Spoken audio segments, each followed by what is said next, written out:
Welcome back to LoyalTV and to 1949. That year, the nation's most comprehensive collection of American art, with its multitude of rare paintings, manuscripts, and artifacts, was growing exponentially. And Tulsa oil man Thomas Gilcrease decided to share it. Today, the Thomas Gilcrease Institute of American History and Art is home to more than 350,000 items, representing hundreds of indigenous cultures. But the museum's beginnings were truly humble. Thomas Gilcrease was born in 1890 down in Louisiana. His mother was of Muskogee Creek ancestry.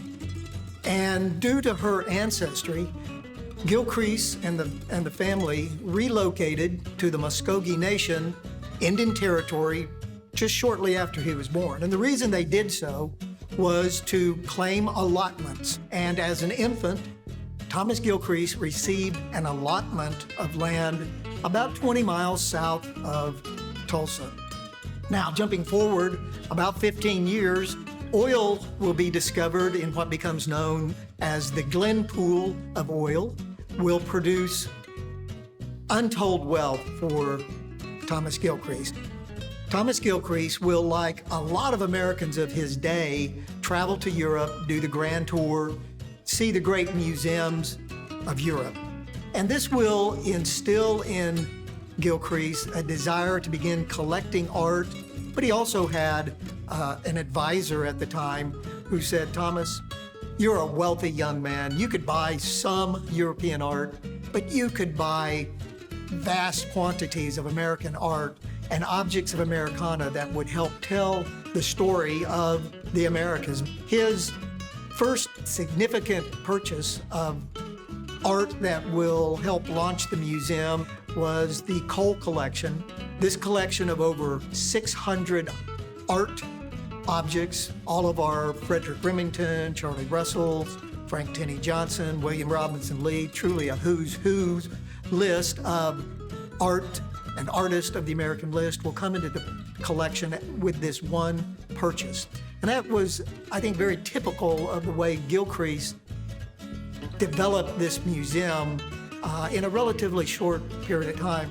One of the things that visitors are already seeing in the collections here at Gilcrease Museum is the way we are interpreting them.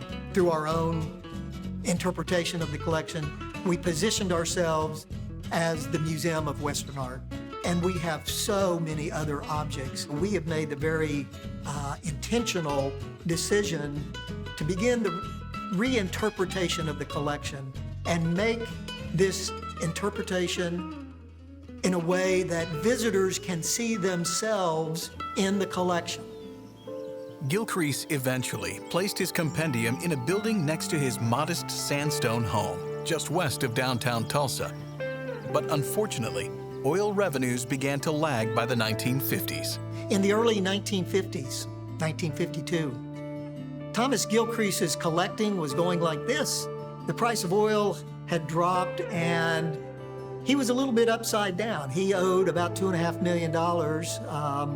The collection at the time was valued at $12.5 million. And so there was a concern, literally a fear here in Tulsa, that 3 years after opening, Thomas Gilcrease may have to sell at least part of the collection to pay these debts, and even a greater fear that maybe the museum, the collection, would be bought by some outside interest and moved from Tulsa entirely. So in 1952, a group of city leaders got together. They put together a bond issue and asked the citizens of Tulsa to tax themselves, to pay the private debts with public funds, and to save the museum. Tulsans voted overwhelmingly in favor of that bond issue, that proposition to save the museum. Long story short, Thomas Gilcrease will eventually gift the collection to the city. He'll pay off that debt that the citizens incurred upon themselves. And today, Gilcrease Museum is owned by all the citizens. It's owned by the city of Tulsa. As a citizen of Tulsa, I own a little piece of the museum. In 2016, a citywide vote was passed overwhelmingly to modernize the museum, one that still boasts the largest gathering of Western American art ever assembled. So on Independence Day in 2021, the city closed the museum doors to tear down the existing structure and launch a multi-year construction worthy to stage this staggering $2 billion collection. And I've had the great privilege, honor of speaking with so many of my fellow Tulsans, and I find that so many of them feel the same way that I do about the collection. It is truly beloved. They have really come to love and, I think more importantly, appreciate what a treasure this is that we have in Tulsa. It truly is a point of pride for so many of us in Tulsa. I think Thomas Gilcrease would be extremely pleased with the arc of the story of his life, how the museum came together, how it's been presented to Tulsans since 1949, and how it will continue to be presented in our new museum. Thomas Gilcrease was also forward-thinking. You would have to be to build this kind of collection to educate, inform, enlighten, delight audiences for decades, if not centuries, moving forward. The fact that the museum remains on the property where his original home was, where the original museum was built, I think he'd be very pleased with that. Please tour LoyalTV again soon for more beautiful Oklahoma stories you've never heard.